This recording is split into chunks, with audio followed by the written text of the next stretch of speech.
নমস্কার। আশা করি সবাই সুস্থ আছেন, ভালো আছেন, সুখে সমৃদ্ধিতে সৌভাগ্যে উজ্জ্বল হয়ে রয়েছে। সবাই ভালো থাকুন, সবাই সুস্থ থাকুন, ঈশ্বর সবার মঙ্গল করুন, এটা আমি অতি অবশ্যই চাই। যার জন্য এই ভিডিওগুলির অবতারণা। সবাই ভালো থাকলে আমার ভালো লাগবে, আমি ভালো থাকলে আপনাদের ভালো লাগবে। তা একটা জিনিস আমি বলছি আপনাদের, আমার এই আমার ব্লগগুলিতে আরো বেশি করে আসবেন, আমার ব্লগগুলি পড়বেন।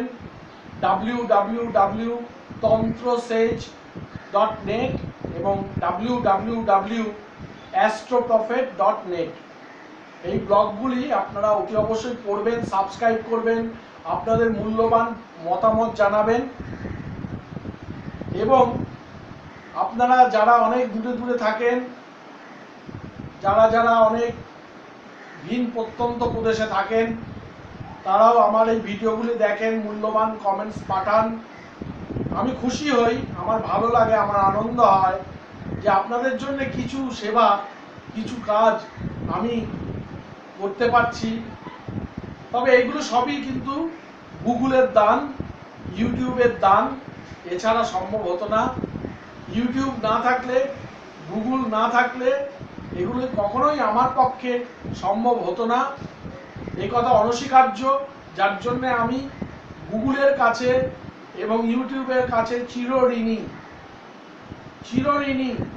এই ঋণ হয়তো কোনোদিনই আমি পরিশোধ করতে পারবো না, তবে যেটুকুনি মানব সেবা করতে পারি সেইটুকুনি আমার ঋণ পরিশোধ হবে। সেইটুকুনি আপনাদের সেবায় লাগতে পারলে নিশ্চয়ই আমি নিজেকে কৃতকৃতার্থ মনে করব, এ তো অতি অবশ্যই আছে। আমার তন্ত্রবিদ্যার চর্চা, তন্ত্রবিদ্যার মাধ্যমে মানুষের উপকার করা, এটা আমার শখ। আমি নিজে ল পড়েছি, নিজে MA পড়েছি। আমার আইনজ্ঞ হওয়ার কথা ছিল, আইনজীবী হওয়ার কথা ছিল, কিন্তু আমার মন টানত সবসময় এইসব তন্ত্র মন্ত্র যোগের দিকে। 17 বছর বয়সে, মাত্র 17 বছর বয়সে আমি যোগীরাজ শ্যামাচরণ লাহিড়ী মহাশয়ের অমর যোগ, ক্রিয়া যোগে দীক্ষিত হই এবং আমি ক্রিয়াযোগ করে আপ্তকাম হয়েছি। আমি ক্রিয়াযোগ করে আমার জীবনটা ধন্য হয়েছে, আমার জীবনটা সুফল লাভ করেছে। আমি ছোটবেলা থেকেই আমার একটা স্বভাব হলো যে কেউ কোনো সমস্যার কথা বললে আমি তার টোটকা বলতাম এবং সে ফল পেত, আমাকে আশীর্বাদ করত, আমাকে স্নেহ করত। এবং আমার মা কিন্তু এই ব্যাপারে উৎসাহ দিতেন। নিশ্চয়ই আমি মায়ের কাছেও, আমার নিজের গর্ভধারিণী মায়ের কাছে, আমার স্ত্রীও আমাকে প্রচণ্ড উৎসাহ দেন, প্রচণ্ডভাবে সাহায্য করেন আমার এই ভিডিওগুলোর জন্যে। আমার তন্ত্রের কাজের জন্যে আমাকে যথেষ্ট সাহায্য করেন এবং উৎসাহ দেন আমার স্ত্রী। তার কাছেও আমি চিরঋণী, চিরকৃতজ্ঞ। এবং আজকে আমি বলি আপনাদের একটা গোপন কথা, যে মানুষকে সেবা করার অধিকার লাভ করে আমি আজকে গুগলের কাছে উচ্চ প্রশংসিত, উচ্চ সম্মানিত। এবং রিসেন্টলি এবং কিছুদিনের আগেই আমি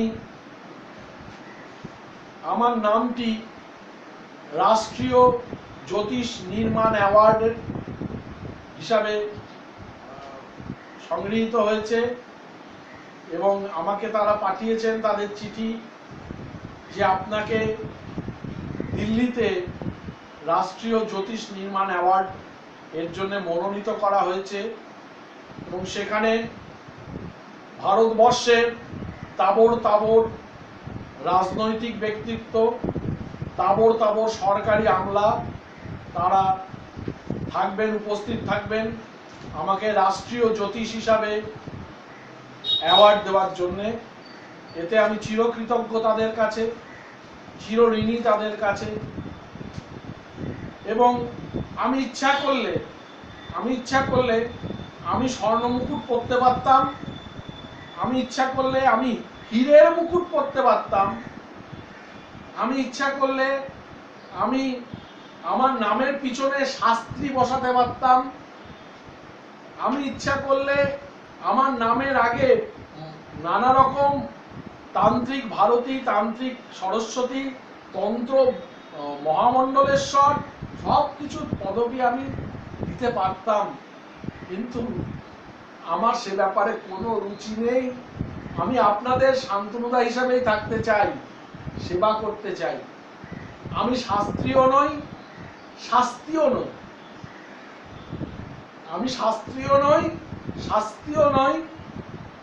মনে রাখবেন, যারা অব্রাহ্মণ তারা নিজেদের কিছু কিছু কারণে তারা নামের পিছনে শাস্ত্রী লাগান, এটা আমি দেখেছি। হয়তো বিশ্বাস কর মিত্র ঘোষ, বিশ্বনাথ ঘোষ লিখলে বা কোন রকম নামের সঙ্গে শাস্ত্রী বসালে নামটা জম্পেশ হয়। এসব করে কোনো লাভ নেই।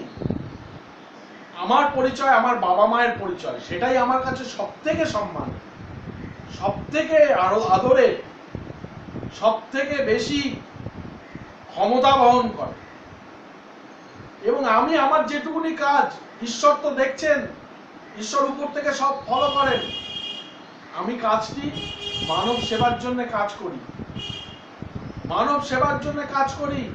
এর জন্য আমার কম শত্রু নেই, প্রচুর শত্রু আছে, কিন্তু তারা সবাই শত্রুতা করতে গিয়ে এক এক করে ধরাশায়ী হয়ে যায়। এটাই আশ্চর্য, কারণ আমি তো কারোর শত্রুতা করি না। সকালে সূর্য ওঠা থেকে আরম্ভ করে রাত্রিরে শোয়ার আগ পর্যন্ত আমি আজ অবধি এত বড় কথা বলছি, কাউকে মারবো, কাউকে কাটবো, কাউকে পিষবো, কাউকে ধ্বংস করব, একবারও ভুলেও আমার মনের ভেতরে দানা বাঁধে না, বাসা বাঁধে না। আমি সবাইকে শ্রদ্ধা করি। আমার জ্যোতিষ প্রফেশনেও, আমার জ্যোতিষ ব্যবসাতেও আমি সবাইকে কিন্তু শ্রদ্ধা করি। যে যার লাইনে আছেন, যে যেমন ভাবে আছেন, নিশ্চয়ই ভালো আছেন, সম্মানের সঙ্গে আছেন, তারাও কিন্তু কাজ করছেন, তারাও সেবা করছেন, তারাও মানুষের জন্য করছেন। তবে হ্যাঁ, কিছু কিছু ইদানিং কিছু কিছু লোক এই শাস্ত্রটাকে নিয়ে বড্ড বদনাম করছে, বড্ড বেশি তারা ব্যবসায়িক হয়ে গেছে। এটা আমাকে লজ্জা দেয়, এটা আমাকে দুঃখ দেয়, এটাকে আমি ঘৃণা করি। যাই হোক, যে কথাটা, যে প্রসঙ্গান্তরে আসছিলাম, আমি অন্য কথায় চলে গেছিলাম। কারণ কিছু কিছু জিনিস বলতে হয়, কারণ নানা দিক থেকে নানা রকম জিনিস শুনি, জানি, বুঝি। সেই জন্যই কিছু কিছু জিনিস বলতে না বলে পারি না থাকতে, মনের ভেতরে আক্ষেপ জমে থাকে। সব সময় মনে রাখবেন, সব সময় এটা মাথায় রাখবেন যে আপনারা যারা বিশ্বাস করেন ঈশ্বরের অস্তিত্ব সম্পর্কে, আপনারা সব সময় সৎ হবেন, সত্যবাদী হবেন, যতটা সম্ভব পারা যায়। কারণ আজকালকার দিনে আবার সর্বসত্যি ভালো না। রামকৃষ্ণদেব বলছেন 8 জায়গায় মিথ্যা কথা বললে কোনো দোষ নাই। 8 জায়গায় কি কি? যদি ব্যবসা করতে গিয়ে একটু আধটু মিথ্যা কথা বলে ফেলেন তাহলে কোনো দোষ নাই। যদি কাউর প্রাণ বাঁচাতে গিয়ে একটু আধটু মিথ্যা কথা বলে ফেলেন তাহলে কোনো দোষ নাই। এরকম 8 জায়গায় মিথ্যা কথা বললে কোনো দোষ নাই। এছাড়া সত্যবাদী হবেন, সৎভাবে থাকবেন, মানুষের উপকার করার কথা ভাববেন। এগুলো হচ্ছে সব থেকে বড় শক্তি। আপনি যদি সৎ থাকেন, আপনি যদি মানুষের উপকারের কাজে লাগেন, জানবেন ভগবান আপনার পিছনে রয়েছে, ভগবান আপনার পিছনে রয়েছে, ভগবান আপনাকে অলক্ষ্যে হেল্প করবেন, অলক্ষ্যে সাহায্য করবেন। যাই হোক, আমার উচ্চ মাধ্যমিক, মাধ্যমিক অনেক বিদ্যার্থী দিয়েছেন, তাদের ভালো ভালো নম্বর এসছে। 94% মার্কস, 92% মার্কস সিবিএসসি আইসিএসসিতে, 91% মার্কস, 87% মার্কস, 82% মার্কস, পেয়েছে, আমি তাদের সবাইকে আমার অভিনন্দন জানাই, আমার স্নেহ জানাই। আরো বড় হও, জীবনে আরো প্রতিষ্ঠিত হও। যাক, একটা চিঠি এসছে উত্তর দিনাজপুর থেকে। সৃজন মিত্র লিখছেন যে আমার কিছুতেই শান্তনুদার বিয়ে হচ্ছে না। আপনি সবসময় মেয়েদের বিয়ের টোটকা বলেন, তা আমার কি একটু বিয়ে হোক, এটা তো আপনি নিশ্চয়ই চান। নিশ্চয়ই চাই। আমি আজকে আমি তোমার সন্দেহ নিরসন করব। তোমার যা জিজ্ঞাসা তার প্রশ্নের উত্তর আমি দেব আমার ভিডিওর মাধ্যমে। সৃজন, তুমি আমাকে ভুল বুঝো না। আমি সবসময় মেয়েদের বিয়ে আসলে কেন চাই জানো? কারণ কন্যা বিদায় না হওয়া পর্যন্ত খুব মানসিকভাবে বাবা মা পরিবারের লোকেরা খুব মানসিকভাবে ব্যথিত থাকেন, যন্ত্রণাকাতর থাকেন। সেই জন্য আমি এত মেয়ের বিয়ের উপযুক্ত টোটকার কথা বলি। ছেলেদের বিয়ে নিয়ে আমি নিজেও আমার বিয়ের জন্য অত ব্যস্ত হইনি কোনোদিন। হ্যাঁ, যাই হোক, আমি তোমার বিয়ের একটা ভালো টোটকা বলছি, যেটা খুব কাজে লাগবে তোমার।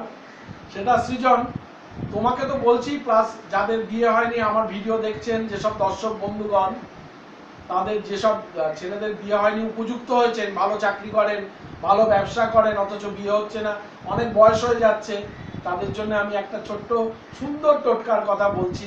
টোটকাটি করবেন, অতি অবশ্যই কাজ হবে, 100% কাজ হবে, 100% কাজ হবে। যদি আপনার কোনো বন্ধু বান্ধবের বিয়ে হয়, তিনি ছেলে, অতি অবশ্যই ছেলে, মেয়ে নন, কোনো ছেলে বন্ধুর আপনার বিয়ে হয়, তাহলে যখন তাকে গায়ে হলুদ করানো হবে, যখন সেই ছেলেটিকে গায়ে হলুদ করানো হবে, আরেকটি বন্ধুকে বলবেন যে দেখ আমার তো বিয়ে হচ্ছে না, তা একটা উপকার করবি। তো সে বলল হ্যাঁ বল, কি উপকার করবি? যে যখন অমুকের বিয়ে হবে, সেও আপনার বন্ধু বা সে আপনার আত্মীয়, ওই বিয়ে হবে, ওকে যখন গায়ে হলুদ করানো হবে, ওর ডান গাল থেকে শরীর থেকে কিছুটা কাঁচা হলুদ বাটা, যেটা ওর গায়ে মাখানো হয়নি সেটা দিয়ে হবে না, যেটা ওর গায়ে মাখানো হয়েছে তার থেকে কিছুটা কাঁচা হলুদ বাটা নিয়ে আমার ডান গাল বা গাল দুই গালে ভালো করে লাগিয়ে একটু মাথায় লাগিয়ে দিবি। যদি আপনারা এই কাজটি করিয়ে নিতে পারেন, অতি অবশ্য 100-র উপরে 200 ভাগ আপনাদের তাড়াতাড়ি বিয়ের যোগাযোগ হয়ে যাবে, বিয়ে হয়ে যাবে। আমি হয়তো নেমন্তন্ন পাবো না, তাতে আমার কোনো আক্ষেপ নেই, হ্যাঁ, কিন্তু আপনাদের অতি অবশ্যই বিয়ে হয়ে যাবে। এইটুকুনি ছোট্ট একটা সরল অতি সোজা টোটকার কথা আমি আপনাদের বলে দিলাম। আর সৃজন, তোমাকেও বলে দিলাম, তুমিও ভালো থাকো, ভালো বিয়ে হোক, সংসার ধর্ম করো। নিশ্চয়ই আমি 100 বার আমার প্রাণ থেকে, আমার মন থেকে সেটি চাই। যাই হোক, আরেকটি চিঠি এসছে আমার কাছে, যে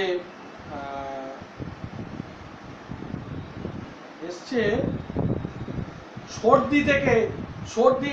শান্তনুদা, আমার খুব সর্দি কাশি হচ্ছে, বহু ডাক্তার দেখিয়েও কোনো ফল লাভ করতে পারিনি, খুব কাশি হয়, কোনো ডাক্তার আমাকে সারাতে পারেনি। দেখুন মা, মেডিসিনাল কাজের জন্য তো আমি কিছু বলবো না, কারণ চিকিৎসকরা তাদের চিকিৎসা করবেন, অতি অবশ্যই তাদেরকে চিকিৎসা করতে দিন, কারণ আমি তো চিকিৎসক নই। আমি 1-2-4টে টোটকা আমি আপনাদের বলে দিচ্ছি, যেগুলো থেকে আপনারা উপকৃত হবেন। তা চিকিৎসার সঙ্গে কিন্তু আমার টোটকার কোনো সম্বন্ধ নেই, কোনো প্রকার সম্পর্ক নেই। চিকিৎসকরা চিকিৎসকের মতো চিকিৎসা করবেন, এবং আমি আমার টোটকা বলে দিচ্ছি, সেটা যদি আপনারা ইচ্ছা হয় করবেন, না ইচ্ছা হয় করবেন না, সেটা আপনাদের নিজস্ব ব্যাপার। তবে আমি এটার নামটা আমি প্রকাশ করছি না। দেখবেন আমার ইউটিউবে উনি লিখেছেন যে প্রচণ্ড সর্দি কাশিতে ভুগছি, কি করব। তা সর্দির একটা ভালো টোটকা আজকে আমি আপনাদের দিয়ে দিচ্ছি, এবং কাশির একটা ভালো টোটকা দিয়ে দিচ্ছি। যখন সর্দি হবে খুব, অল্প একটু নস্যি নিয়ে আসবেন, বেনের দোকান থেকে অল্প একটু নস্যি কিনে নিয়ে আসবেন, কিনে নিয়ে এসে আপনারা ঘরে নিশ্চয়ই আপনাদের ওভেন আছে বা উনুন বা ওভেন জ্বালান। বৃহস্পতিবার দিন এই টোটকাটি করবেন। বৃহস্পতিবার দিন ওই উনুন বা ওভেনটি জ্বালিয়ে ভালো করে আপনারা ওই নস্যিটিকে ছড়িয়ে দেবেন এবং তার কাছেই দাঁড়িয়ে থাকবেন। নস্যিটিকে ছড়িয়ে দিয়ে কাছেই দাঁড়িয়ে থাকবেন এবং জোরে জোরে শ্বাস টানবেন, জোরে জোরে শ্বাস টানবেন এবং শ্বাস টানবেন। শ্বাস টানলে আপনাদের সর্দি ভ্যানিশ হয়ে যাবে। ওই উনুনের মধ্যে, জ্বলন্ত উনুনের মধ্যে বা ওভেনের মধ্যে আপনারা নস্যিটিকে আস্তে করে দিয়ে আপনারা জোরে জোরে শ্বাস নেবেন। মিনিট খানেক ধরে শ্বাস নেবেন। আপনাদের সর্দি, যত ডেঞ্জারাস সর্দি হোক, ভ্যানিশ হয়ে যাবে, ভ্যানিশ হয়ে যাবে। আর কাশির জন্য একটা উপযুক্ত টোটকার কথা বলছি, অতি অবশ্যই মনে রাখবেন।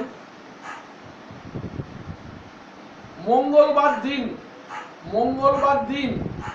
সূর্যাস্তের পরে, মানে যখন সূর্য অস্ত চলে যাবে, যখন সন্ধ্যে নামবে, গোধূলি সময়ে ডাস্ক টাইম যেটাকে বলে, ডাস্ক টাইমে আপনারা বেনের দোকান থেকে যষ্টি মধু কিনে আনবেন। মঙ্গলবার দিন সন্ধ্যার ঠিক আগে, মানে বিকেলও শেষ, সন্ধ্যাও শুরু হবে করছে, এরকম সময় বেনের দোকান থেকে যষ্টি মধু কিনে আনবেন। সেটি ভালো করে টুকরো টুকরো করে কাটবেন। সেটি ভালো করে টুকরো টুকরো করে কেটে রোদ্দুরে ভালো করে শুকিয়ে নেবেন। শনিবার দিন লোহার কড়াইয়ে সেটি অল্প একটু শুকনো নাড়াচাড়া করে নেবেন। হালকা হালকা গরমে নাড়াচাড়া করে নেবেন। নিয়ে সেই যষ্টি মধু সবসময়ের জন্য মুখে রাখবেন। সেই টুকরো করা যষ্টি মধু সবসময়ের জন্য মুখে রাখবেন। আপনাদের অতি অবশ্য যত ডেঞ্জারাস কাশি হোক না কেন কমে যাবে। তবে তার সঙ্গে আরেকটি টোটকা করতে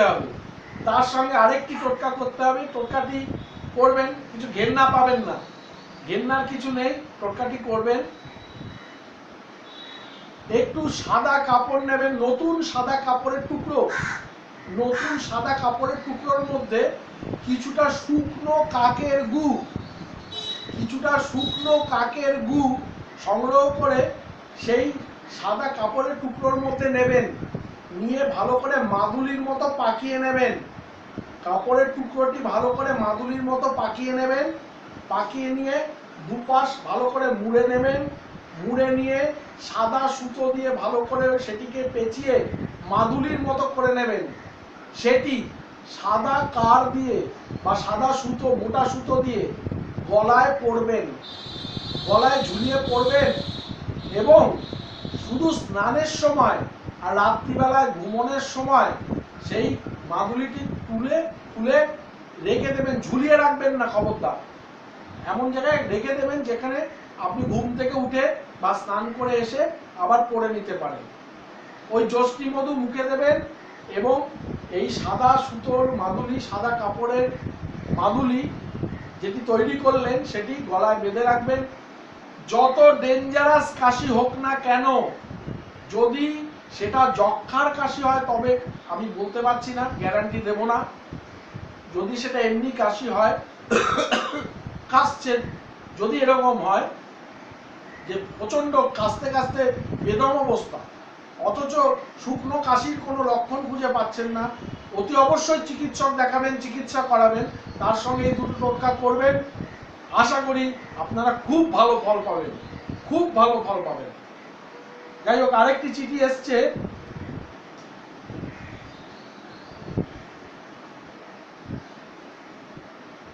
যে আমার ঘরে প্রায় নানা রকম রোগ হচ্ছে শান্তনুদা, কি করব, কি করে সেটা থেকে বাঁচবো।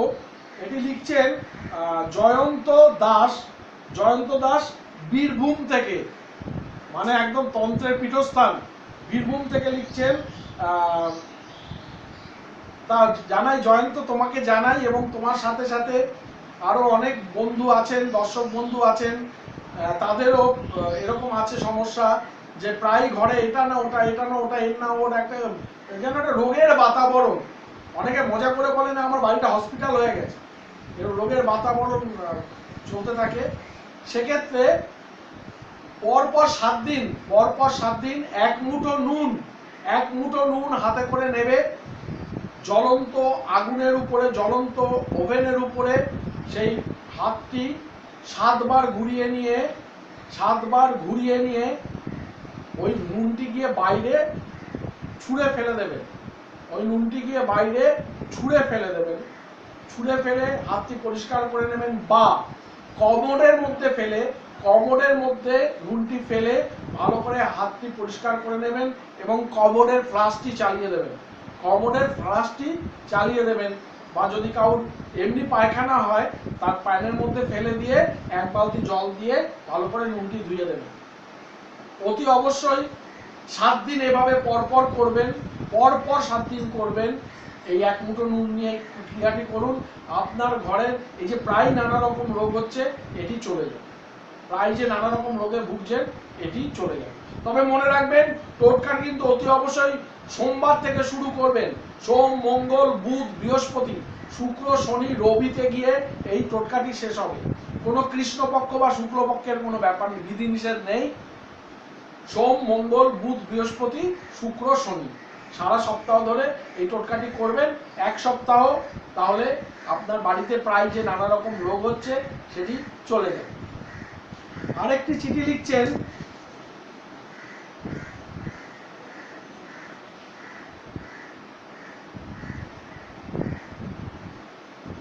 আমার প্রায় ঘরে অভাব দেখা দিচ্ছে। পঞ্চমী সামন্ত মেদিনীপুর থেকে চিঠিটি লিখছেন। পঞ্চমী সামন্ত মেদিনীপুর থেকে লিখছেন, আমার প্রায় ঘরে অভাব দেখা দিচ্ছে এবং আমি কিছুতেই তার হাত থেকে বাঁচছি না। মাঝে মাঝেই আমার টাকা আসছে কিন্তু আমার অভাবও দেখা দিচ্ছে, মারাত্মক অভাব দেখা দিচ্ছে। পঞ্চমী, কোনো চিন্তা করো না, আমি আছি। আমি তোমাকে একটা ছোট্ট ভালো টোটকার কথা বলছি, অতি অবশ্যই মন দিয়ে শোনো। টোটকাটি হচ্ছে যে 8টি পদ্মবীজ বেনের দোকান থেকে কিনে আনবেন, দশকর্মা ভান্ডার থেকে। দশকর্মা ভান্ডার হচ্ছে যেখানে পুজোর নানা রকম সামগ্রী পাওয়া যায়, পুজো করার নানা রকম সামগ্রী পাওয়া যায়। সেই বেনের দোকান থেকে 8টি পদ্মবীজ নিয়ে আসবে, নিয়ে এসে ওটা একটা প্যাকেটের মধ্যে রাখবে, রেখে ওটা নিয়ে পকেটে নিয়ে ঘুরবে। ওটা পকেটে নিয়ে সারাদিন যা কাজকর্ম করার করবে। বা একটি 108টি পদ্মবীজ মা লক্ষ্মীর সামনে রেখে প্রতিদিন পুজো আর্চা করবে। 108টি পদ্মবীজ মা লক্ষ্মীর মূর্তির সামনে বা ছবির সামনে রেখে প্রতিদিন পুজো আর্চা করবে। তোমার ঘরে হঠাৎ অভাব আর দেখা দেবে না, তোমার ঘরে হঠাৎ পয়সার অভাব আর দেখা দেবে না। এটা পঞ্চমী তুমি এটা করো, আমি বলছি তুমি বিশেষ উপকৃত হবেন। সেই সঙ্গে আমার যত দর্শক বন্ধুগণ আছেন তারাও বিশেষ উপকৃত হবেন, এই আশা রাখছি। আরেকটি চিঠি এসছে, যে চিঠিটি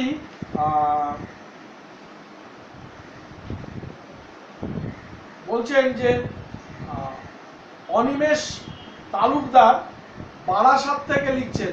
অনিমেষ তালুকদার বারাসাত থেকে লিখছেন যে আমার বাড়িতে বা ব্যবসায় খুব নজর লাগছে লোকের, আমি বুঝতে পারছি। আমি এর আগে এই টোটকাটি বলে দিয়েছি, তবু আপনি যখন লিখেছেন আবার ওই কোন ভিডিওতে আছে সেটা একটা খুঁজে পাওয়াটা একটা অসুবিধাজনক। 7টি পাতিলেবু, হলুদ পাতিলেবু এবং 7টি কাঁচা লঙ্কা, 7টি পাতিলেবু, 7টি কাঁচা লঙ্কা, বা 1টি পাতিলেবু, 7টি কাঁচা লঙ্কা একটি সাদা সুতো দিয়ে বেঁধে, ভালো করে গেঁথে, সাদা সুতো দিয়ে গেঁথে ব্যবসা স্থানে বা ঘরে, বাড়ির বাইরে, বাড়ির দেয়ালের সঙ্গে পেরেক মেরে বাইরের দিকে সেখানে ঝুলিয়ে দাও। অতি অবশ্যই তোমার ব্যবসা স্থানে বা বাড়িতে আর কারো নজর লাগবে না। স্বাতী মালাকার, শ্রীমতী স্বাতী মালাকার আমাকে লিখছে, শান্তনুদা শান্তনুদা, আমার বাড়ির উপরে যদি কেউ কোনো টুকটাক করে, আমার বাড়ির উপরে যদি কেউ কোনো টুকটাক করে, আমি কি করে তার থেকে পরিত্রাণ করব, বাঁচবো কি করে? সাথীদি, আপনি এই আমাকে যে কমেন্ট লিখেছেন তার জন্য ধন্যবাদ। আশা করি ভালো থাকবেন, সুখে থাকবেন।